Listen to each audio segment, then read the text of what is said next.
hurt.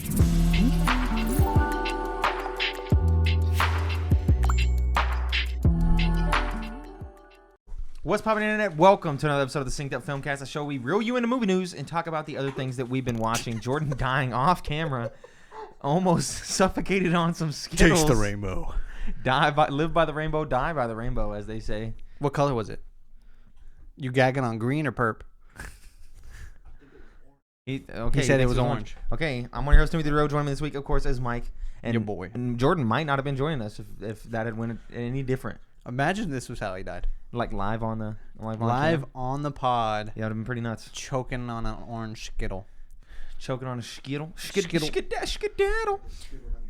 Today we're gonna rank Nausicaa in the Valley of the Wind. And we were gonna rank Castle in the Sky, but Mike fell asleep. Listen. So next week we're gonna rank Castle in the Sky and Grave of the Fireflies. Yes. Can you do 2 movies 1 week? Yeah, I definitely can. Yeah, okay. Now that you're Dude, fresh. I worked 150 hours in 2 weeks. That's Okay, not that much. That's twice as much as you. I used to work 165 like. No, I'm just a month. I'm just saying. I'm just kidding. What do you mean, bro? The postmaster at the post office that my dad used to work at. She used to say she'd work 120 hours in a week. And we'd be like, that doesn't even add up. That's not possible. That's not. That's a lie. That's not possible. Like you never left. You didn't. You just didn't go home. Yeah. Like okay, that's a little weird. But yeah, we're gonna rank Nausicaa this week, and then next week we will rank Castle in the Sky and Grave of the Fireflies. A little double up for you. Before we get into that though, we're gonna talk about some stuff. You good? Yeah, I don't know. Some stuff. We're gonna talk about Warner Brothers stuff. Anyway, before we get into that, a little bit of housekeeping for you. If you enjoy this show, you should consider supporting us on Patreon. We're at the patreon.com/syncedup. We're at the $1 tier. You can get access to our lovely Discord and talk to us on a regular basis, like you know how we talk about Pokemon Worlds, so that was going on. Or for $5, you can get access to the post shows of all the shows that we do. And that Discord, and many more goodies, all from youtube.com/synceduppodcast and podcasting services around the globe. Speaking of youtube.com/synceduppodcast, we're at 188 subscribers. 12 more. We need 12 more. Please get in there. Scribbers. We would appreciate it if you are an audio listener and you just jumped over there and dropped a sub. That would be greatly appreciated. New episodes of this show specifically go up in all those feeds Mondays, 7 a.m. Central Time Zone gang. You should also consider following us on Twitter at synceduppod to keep up to date with all of our content from across the board. Big board. Speaking of bored, we need to transition to what? The next part of the show. Oh, so do we talk about the things we've been watching first, or the news? Well, yeah. Well, what's more interesting? I watched Dragon Ball and we watched the rehearsal. And I've watched. That's about it. A gaggle. I've watched. I watched like 7 movies, 3 shows. How much of them are topical? About 0. Let's start with the news. Okay. So for the news, just a few items here for you. Sonic 3 was confirmed to be coming out next year. They put out a tweet. Sonic 3. Yeah.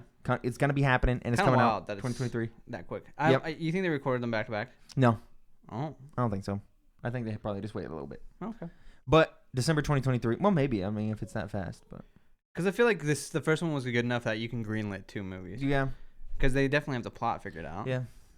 Who knows? But that's coming next year. And then, of course, Joker 2 was announced to actually be in production. It does have Lady Gaga as Harley Quinn, and there will be musical elements. They said it was a la A Star is Born. Star is Born and less In the Heights. That's what it was. In the Heights. So get excited for Joker 2. I'm a little bit hyped. I'm pretty hyped. Yeah. Just for what it could be. Me too.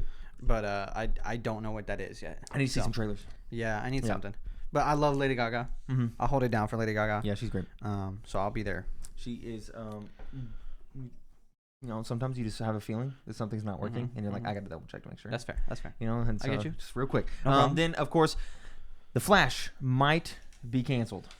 Was this the same tweet that maybe I saw a different tweet? It was like Warner Brothers deciding between 2 options, and the 2 options were like having him apologize and still releasing the movie, and the other one was canning it completely. Yeah. I'm like, well, duh, those are the 2 options. Like, of course, you're gonna be struggling between them. Well, let me know the actual choice here. Yeah, no. So, the Flash, it is up in the air. It is a possibility that the Flash gets completely and utterly axed. Does anybody care at this movie at this point? Okay, you do. I hate Ezra Miller. He's a piece of shit, but I love Flashpoint Paradox. But is it gonna be good? The animated one is. The animated one's great. Fire. I just don't care enough about Ezra Miller DCU characters. Yeah, I don't know. I'll still give it a shot, But yeah, If it down ends with up Ezra coming out. Miller. Oh well, yeah. Yeah. And then, of course, more Warner Brothers HBO Max stuff. HBO Max, we did talk about a couple weeks ago how they are going to be getting consumed by Discovery, and they are going to be making one streaming service that combines the both of those two.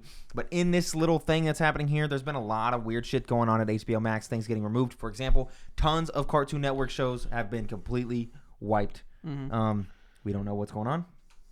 It's probably just part of that, of the like tax break type thing that they got going on. Weird shit. Yeah. Who knows? But a lot of Cartoon Network stuff. Not all of it, just a lot. Like Infinity Train, Uncle Grandpa, stuff like that. Like just gone off HBO Max. I gotta say, it's really weird though, because I thought the HBO Max branding was gonna be leaving, right? Yeah. It was gonna change names, but they just had that hype reel. We'll talk about, I'm sure, in a second. Yep. That's fully like HBO Max. Yeah. All these Max originals. It's very confusing about what the fuck's actually going on over there. It could just be that there's like a little bit of a miscommunication between two different parties, and then one party's going through with marketing on something that they really shouldn't be going for it on. Or maybe they released that hype reel as a way of like trying to, hey, don't jump ship. Yeah, don't cancel your subscription. We have all of this coming out. Yeah. Who knows actually what the fuck's going on? I do know it's kind of weird that all of the episodes of Uncle Grandpa were deleted except for one. There's still one episode? The 16th episode of the first season is still on HBO Max. The title of that season, Please Help Me. Please Help Me? Well, yeah, but it's a play on Please Help Me. Yeah, People are wondering if there was like somebody in the back who was like, this is going to be funny. It is funny. We're going to leave this one episode before you told me the Grandpa. title name, I was like, oh, they left one episode so people could find the show. Hey, actually, I want to watch the rest of this and go buy it. No, it's just a random episode. It's not like the first episode. And so people are like, huh. That's weird. Also, shout out to the creator of Infinity Train who uploaded all 4 seasons on Google Drive for you to watch. That's pretty sweet. Because they were like, fuck this. Go watch the show, dude. Just go watch it. Here's all 4 seasons. Everybody's been paid out. Yeah, like just watch it. This is lame. They're getting caught in like a corporate debacle. Anyway, that's it for the news. What you been watching? That's it. That's really it. Well, That's the HBO Max sizzle reel. They showed off the first clip ever of Last of Us. Yep. Yeah. And Looked up. Pedro Pascal looks great to me. He looks great. Ellie, not so much. I'm sure it'll grow on me. Yeah, we'll like have to one see. episode and I'll be like completely over Yeah, it. we'll have to see. But Pedro Pascal got me excited. And there's a bunch of other shows on there. Succession got another season. Yeah, people really love that show. They also love. Well, that's actually for Apple TV. I don't know why I think of Succession and that Apple TV Plus show everybody was watching. Ted Lasso. Anyway, continue. Let me figure out what the fuck it was. And then the Rehearsal got greenlit for season 2. I think that's the rest of the HBO Max news. What I've been watching now. Severance. Thank you, Jesus. Severance. Yes. I went and watched Dragon Ball movie. Dragon Ball Super Night Superhero. Dragon Ball Superhero. Thursday night. Hit that shit. I'm gonna be real. Not as good as Broly. No, not as good. I've seen the opinions on the internet. A lot of people disagree with me. Yeah, people think it's better. Yeah. Like in the CG and whatnot. I think it's recency bias. Could be. But I think Broly's just a better Dragon Ball movie. Yeah. But this movie is like a little slice of life.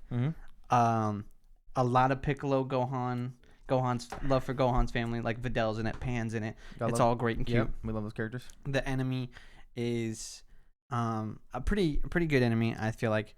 Though I have a big problem with the big bad at the end, which I won't get into too much. No spoilers. Yeah, it just feels a little like I don't care about the enemy. Yeah. And then but everything that happens with the heroes is great. I love it. You're introduced some new characters. They're pretty cool. I like what they did with the movie. It's different. It's a lot different than Broly.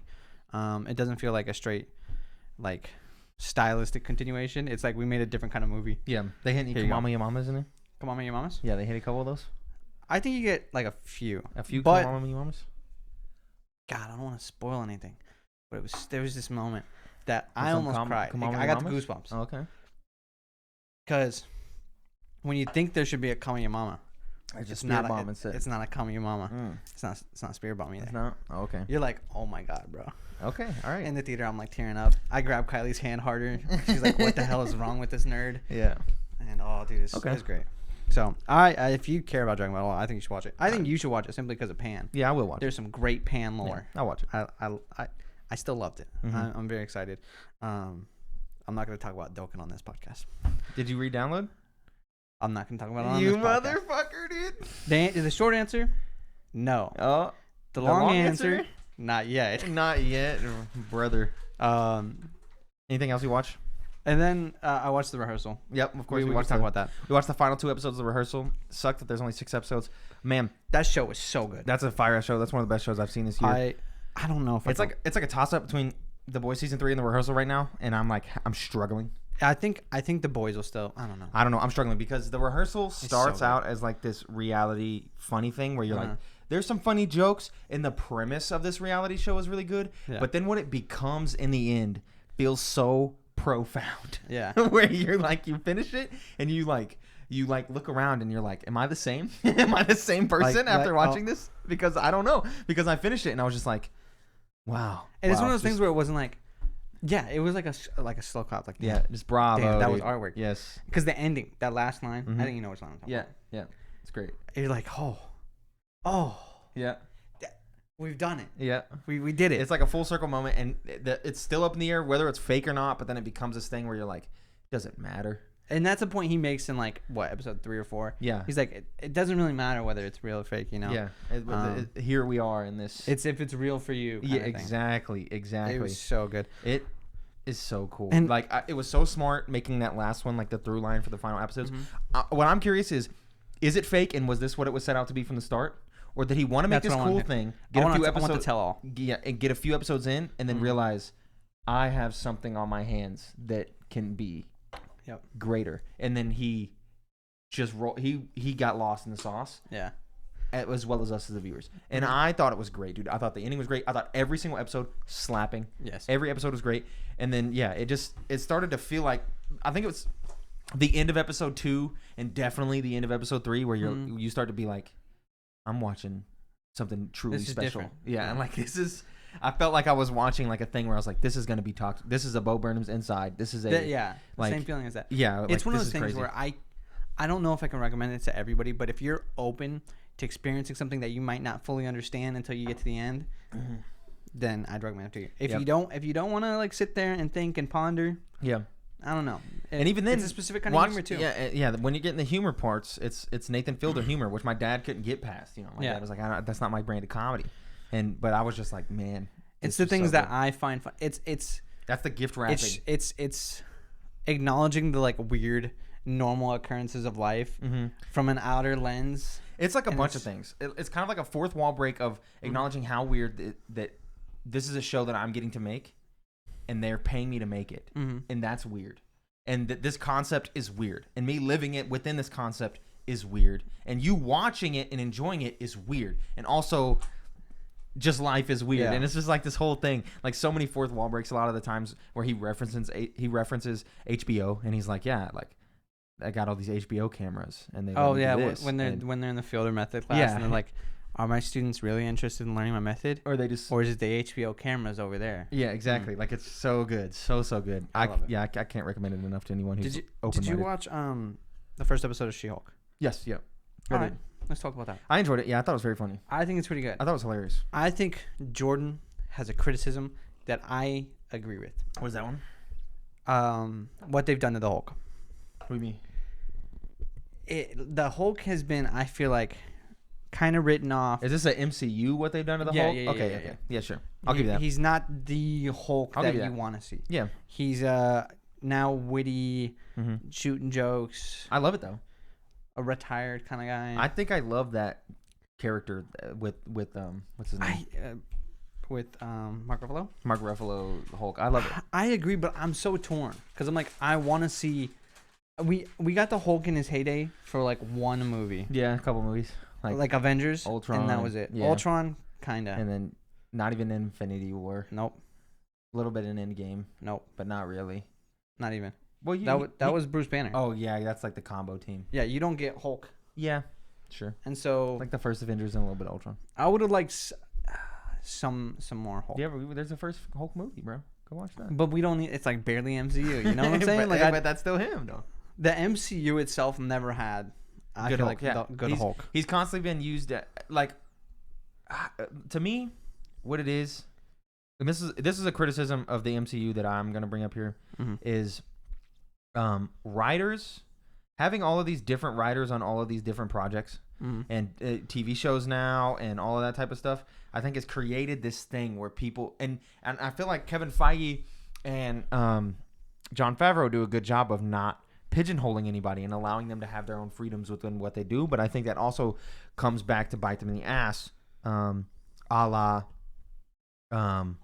like he becomes Hulk or whatever, and then they want to do a scene when it's Banner, and they want to like establish this thing, so they just write in some device that lets him stay a human, the whole time, like at the very beginning. And I was like, this feels like a product of, we got to the end and he became this thing, but the writers of She-Hulk were like, we want to do something different. It ended up not being that when you get to the back half. But that's kind of the example that I use, where you see that a lot, where something kind of gets like skip forward 30 seconds for no spoilers for She-Hulk. A very recent MCU movie with Thor, what they did with the Guardians at the beginning of Thor. Right. Yeah. Where you get to the end of Endgame, and the Russo brothers put them in that position, and then Taika said, "I don't want to do that, so I'm just going to write them out right up the front." Yeah. And I think that's a criticism that I have a lot, and I think the Hulk has been used probably the most in that. Like, we don't want to fuck with him, so we're going to send him off in an airplane, and we don't want to. And then Taika did some cool stuff with him, right, and doing in Ragnarok. But then you got to get him back to Earth, and there's like a lot of stuff. Oh, we're going to set up this love story between him and Natasha, and then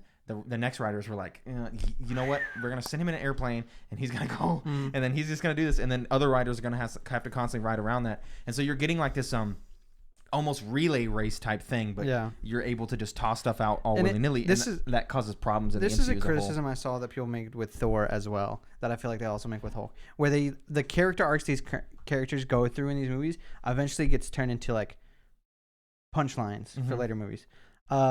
And so in She-Hulk, I mean, spoilers for She-Hulk, the next 30 seconds. Yeah, there's your warning. When he's talking about everything he went through, those 15 years of like learning how to control himself. Yeah, and she's just like, you just don't know how to control your anger. Yeah, I'm always controlling. Like it's everything's it's funny. But yeah, I get you. But it's like I think you joke about somebody else's character development to make somebody else have character development. Yeah, I think I don't know. The criticism of that is valid, but also you're asking the impossible. I think you are. It's too big of a universe to be able to constantly care about every character's arcs. It becomes so now it's written off like Hulk's story is over. Yeah. So now we're just going to use him as a segue into She-Hulk. Into the next thing. That being said, though, I did enjoy She-Hulk. I thought it was very funny. I liked the mid-credit scene. It was pretty hilarious. It is so funny. Like, I laughed quite a bit where I was like, wow, that's funny. I'm your cousin, dude. Mm-hmm. Like, that shit's like so, so good. Like, their little banter back and forth. I thought her looking at the camera thing initially, I was like, oh, this is weird. But then it kind of only came around very specifically, and I was like, oh, they used it. Yeah. Good. They used it in a good way. And then I like the establishment of her just being the shit off the jump. Mm-hmm. I think it works for me. Of her like just doing all the stuff and then him getting pissed. So he like throws a rock into space and he's like, just trying to show you how to do it or whatever. Like, that stuff's really, really, really, really funny. And I think it works for me. That being said, though, I can't say that I'm hyped for the rest of it, because this episode felt like a short film. Like that was the end. That this is not the show. Yeah, because it kind of just feels like backstory setup, and not even setup of here's the villain or here's that or here's what this character's going through. It's legitimately just here's how she became She-Hulk. There's no hint towards a big bad. There's no here's what the show is going to be. It's kind of just like here's a quick backstory really quick. And so I can't really say what my opinion on what the show's going to go is, because I think we won't get that until episode 2. Yeah, we don't really land. Yeah, and to me it feels like episode 2 will be the start of what the show feels like the show is. Mm-hmm. But hopefully we see some good lawyer stuff, because I like me some lawyer stuff. I do like some really good lawyer stuff. Yeah. I'm excited. You're definitely going to see Charlie Cox. Yep. As a lawyer, which is also what I want. Yep. And them two going at it, that's my shit. They did say that, because a lot of people in the reviews were talking about how the Abomination is kind of like a comedic character at this point, and I'm a little suspect. That's what I'm saying. Like the same thing where like Abomination is not the character you knew anymore. Yeah. And now he's just going to be... He was like a genetic purist guy where he was like, I've done it or whatever, and he's like super evil, and now he's kind of just jokey. So I don't know. We'll see how it goes. We will. But you watch anything else? I don't think so. I think that's it. That is it, my guy. Okay. I watched a couple of documentary shows. I watched Keep Sweet, Pray and Obey, which is the documentary series about the fundamentalist Church of Jesus Christ of Latter-day Saints. The Mormons. Not the Mormons. That's the Church of Latter-day Saints. The Fundamentalist Church of Jesus Christ of Latter-day Saints was a subsect of Mormons that broke off when Mormons banned polygamy. And these guys were still polygamists. So these guys lived in Utah, in southern Utah, in Short Creek, Utah. And then they also lived in El Dorado, Texas.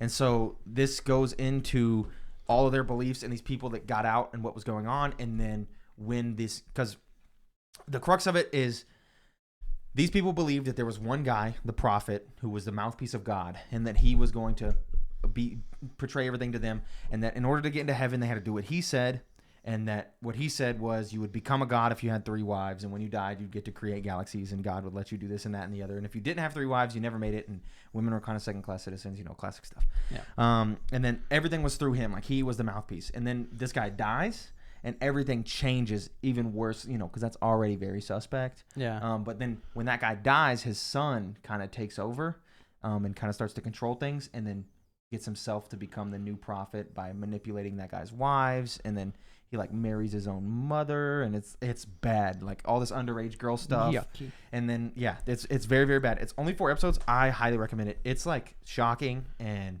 just crazy, and they go through all these stuff from years and years, and there's so much stuff where I'm I don't know how they got this footage. Yeah.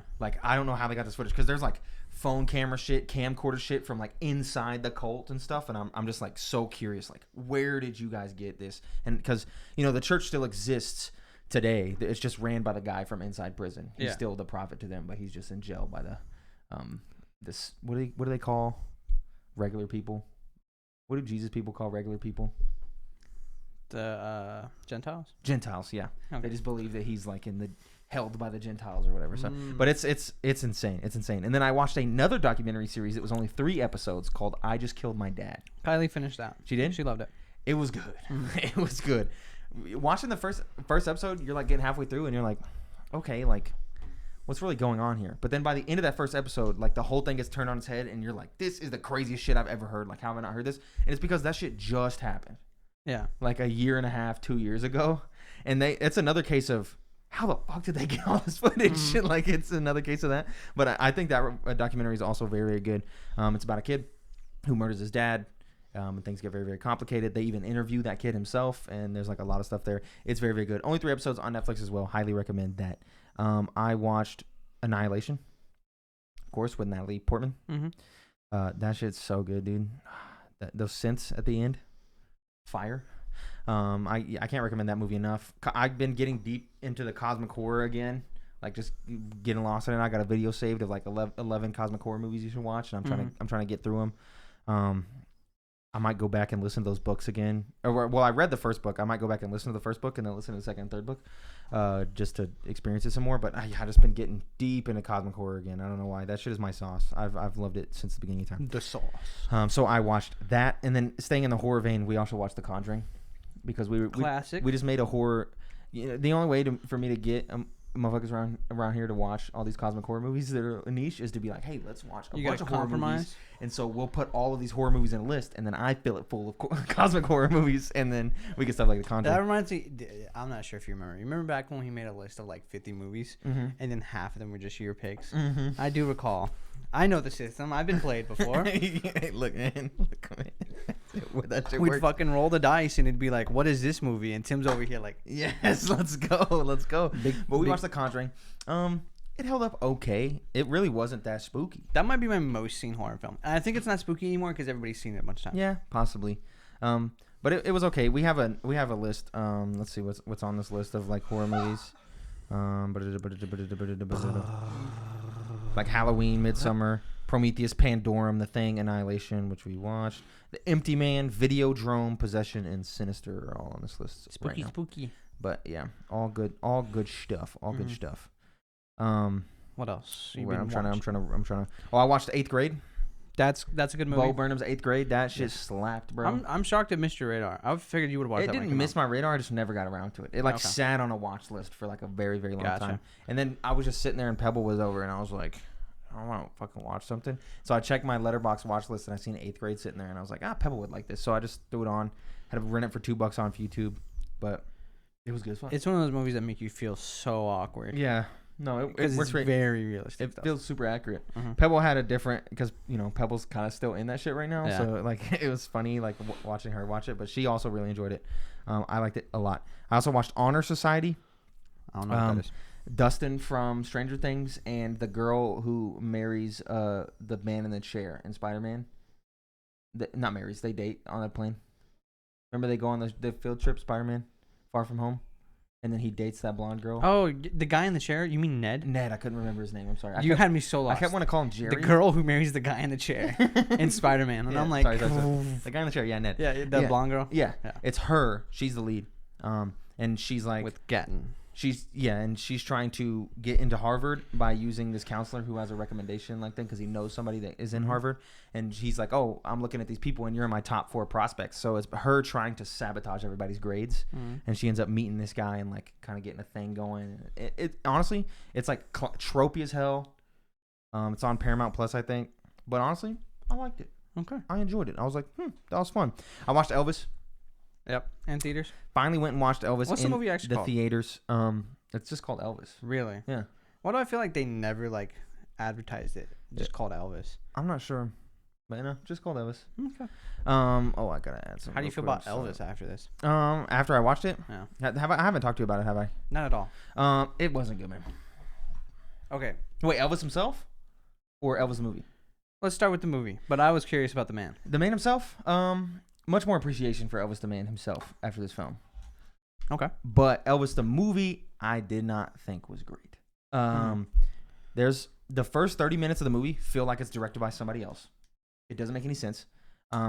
They do these weird CG drone shots of like flying into Vegas and looking at a sign that says Elvis on it, and then it spins and comes up, and I almost vomited. Like I was getting genuine motion sickness. So I was like, this does not happen to me, but I'm about to throw up.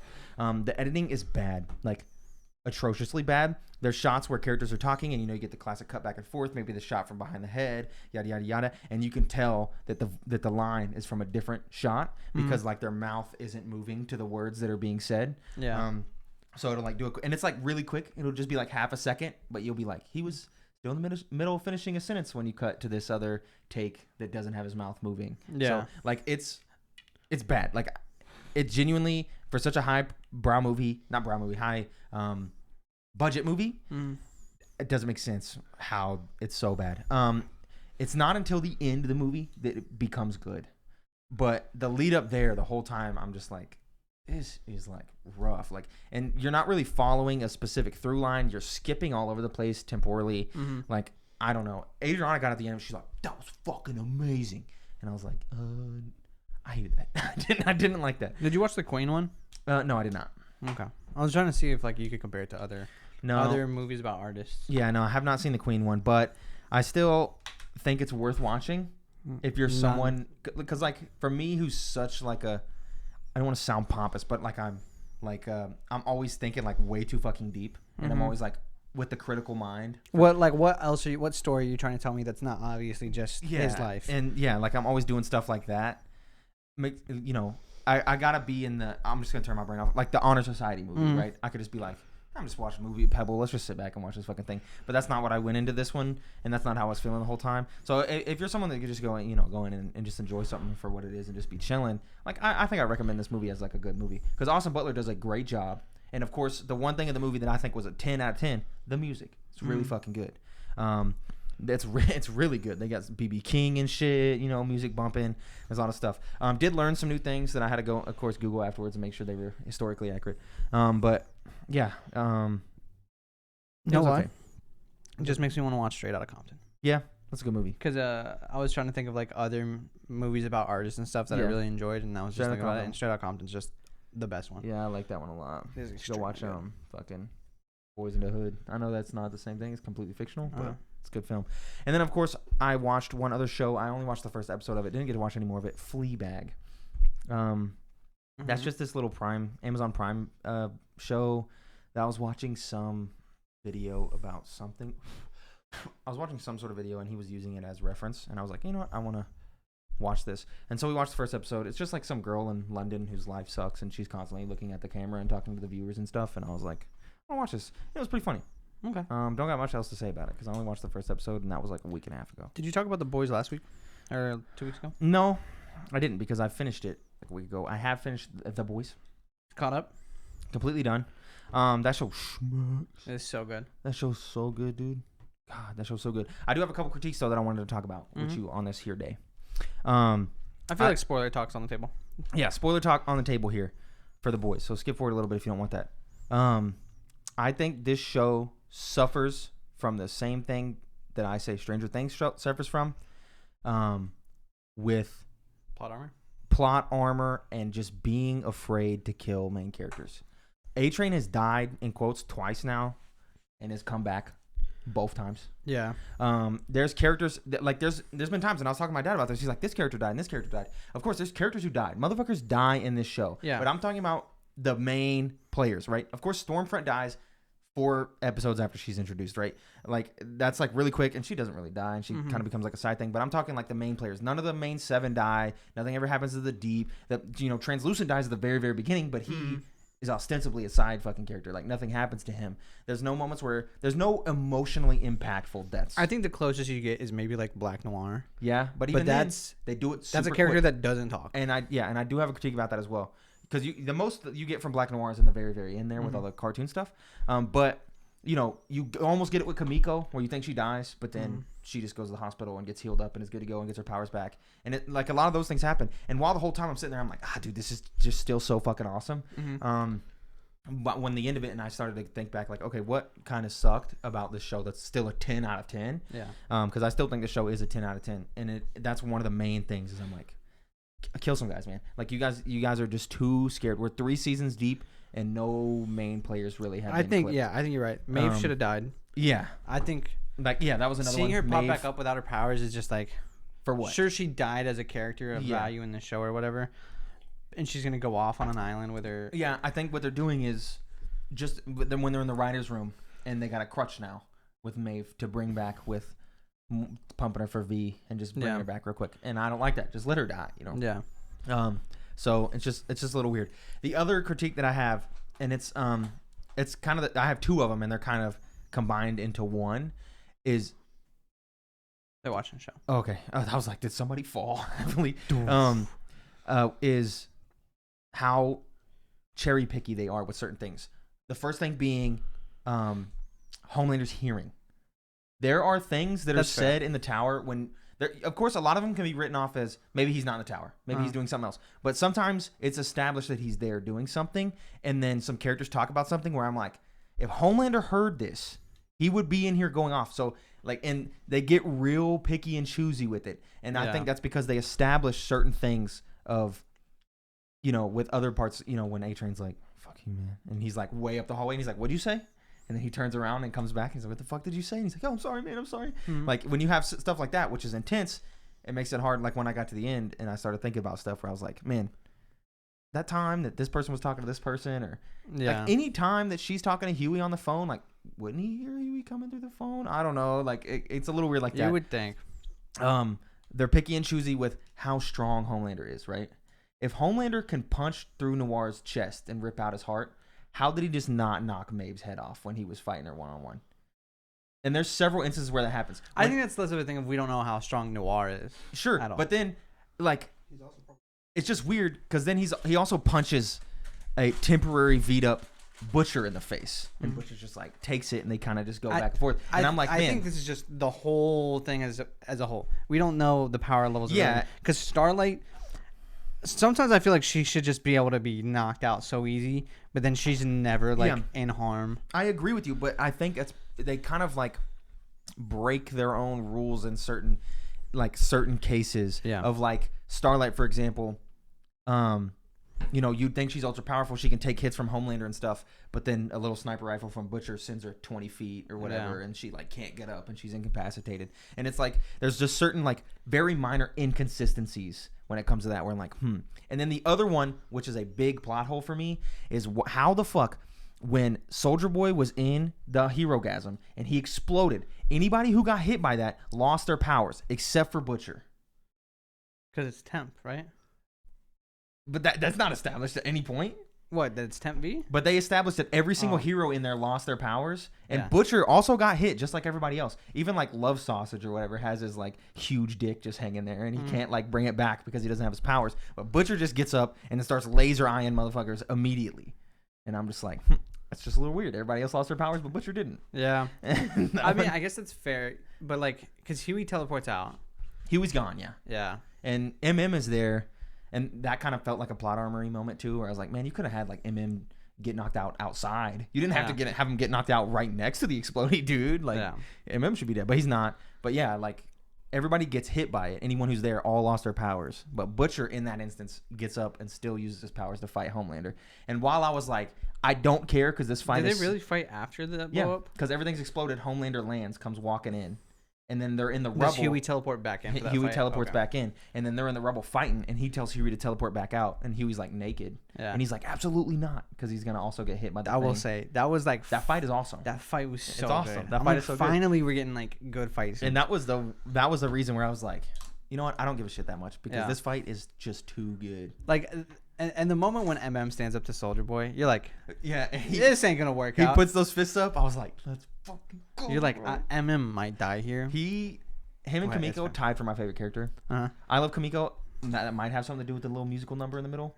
And she's a maniac. Yeah, so good. But also, yeah, MM. When MM busts in, he puts the gun in Butcher's face. He's like, what happens if I pull this trigger, Butcher?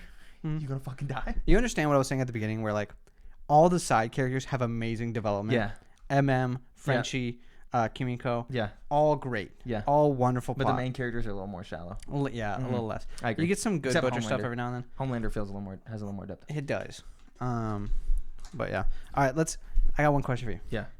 On 3, tell me your least favorite character. Okay. It's easy. All right. 1, 2, 3. Todd. It's deep. For Deep? Me. Yeah, that's deep. You hate deep Who's more Todd than Todd? again? Todd is MM's co-parent. Yeah, fuck that guy. But I thought you meant just characters that are main that I don't really like. But in terms of characters I dislike the most, yeah, fuck Todd. Todd is the worst character. Yeah, he's so bad. I hate so that bad. guy. In terms of just hating his character. Yeah. But in terms of characters that I feel like are... Okay, yeah, Deep. Okay. He's not necessary. I like Deep for the memes. Yeah. But his plot lines just filler. suck. They're all filler. Oh, it's so stupid, dude. Just watching him get bullied by Homelander Yeah, the whole time. I always laugh and I always have a good time, but they're all filler. Mm-hmm. They're always filler. Anyway, that's all of the stuff I've been watching. All right. 40 minutes. I'm sorry, bro. God. You wanted to do 2 movies this week, too. We wouldn't have had much to say about Castle in the Sky, I don't think. I don't know. I haven't watched it. Anyway. Let's talk about Nazca. Nazca and the Valley of the Wind. Are you going to read the whole plot thing? Didn't we stop doing that? Did we? Because we didn't do that for Nolan, did we? Yeah, we didn't read the plot for Nolan. Yeah, you did. Did I? Yeah, maybe you didn't do it for Tenet. You didn't do it for Tenet because it's just Yeah. Yeah, maybe I... Okay, sure. Well, there's not much... I mean, there's plot to recap. All you really need to know is that, like, Nazca's the princess of this village. Yep. We live in a post-apocalyptic world where a toxic jungle has taken over the earth, filled with these massive bugs, and it's actually the earth reclaiming, it's cleansing climate change type of thing. It's healing what the humans have already fucked up. Yeah, like it's post-industrial revolution, post-weapons of mass destruction, and then the earth is fixing it, and then it becomes like a whole story about that. Yeah. So of course, do you think it belongs? Where do you think it belongs? S tier. Me too. I think it belongs. It's early to say that. I understand. This is it was great. Yeah, this is temporary because it could when we go watch down. more, we could move it down because there's no other movies there. But yeah, go ahead and slide Nazca up easy to S best tier. Disney princess ever. She's up there. Cause she's a badass. Yeah, she's great. She's catching hits at the end and just saves the bug. Yep. She's a homie. So go ahead and throw Nazca just up there into S tier. I'm trying to think of right there, sir. Just throw it into S tier. I didn't really have any qualms with this movie. I have no qualms with this movie. I honestly was watching it and Noah was like, "I try to tell you it's amazing," and even Spencer was like, "Oh, I try to tell you it's amazing." And we got a write in from Spencer and Pablo here that I'll read in a second. Try to tell you it's what? That it's like amazing and I should watch it. And I just never had watched it. But watching it the whole time, I was just like, "Dude, let's This is pretty. The only thing it suffers from is like maybe being an old movie. Yeah. But even then, it's so good. Yeah. But I love it. I love it's when like rainy in spots and yeah. you randomly get into the synth music every now and then. Dude. I love it. Dude, the soundtrack had no business being that good. It's smack. It's so good. I'm going to read these write-ins here from Spencer and Pablo. Starting Okay. off with Spencer. Where to begin with this incredible masterpiece? Miriam and I watched this movie about a year ago, kickstarting our Studio Ghibli watch through, and since it's Miyazaki's debut movie, our expectations for it were set reasonably. We knew it was the first movie their studio produced, so we thought of it as a stepping stone into the movies we had watched growing up, Spirited Away, Mononoke, etc., etc. But holy fuck, did they take that stone and fucking yeet it across the damn pond. Being the first movie we watched for our ranking list, it sat at number 1, but this movie is so incredibly good that it remained a top 3 Ghibli movie for Miriam and I both, and we only have 2 movies left to watch. The soundtrack to this masterpiece is masterful in a way that words can't describe. The art of the movie blows anything out of the water and is so far ahead of its time, it's insane. The plot is engaging and suspenseful. The characters are perfectly voice acted and are written so well. The part where Nazca embraces the bug's way of life and then helps to protect them. Bro, just thinking about it brings tears to my eye. Everything about this movie is an 11 out of 10, and if you haven't watched it, then what are you doing with your life? I think this might be one of the few times in my life that I 1-for-1 agree with Spencer. Yeah. Pablo writes in, shout out to the serene forest scene near the beginning of the movie. The animation and sense of place is so beautiful, and once that pollen/powder starts to fall, God, it's so beautiful. Overall, the movie is fun and engaging. Pacing near the middle of the film seems kind of off, but overall, it's really good and enchanting, which is probably a word I would use to describe this as well. I think enchanting. So I have a weird... That intro was great. It is. I have this thing with like Ghibli movies and just movies in general. I'm not big on fantasy movies. Yeah. And in my head, Well, that's buckle usually up. what I associate. Yeah.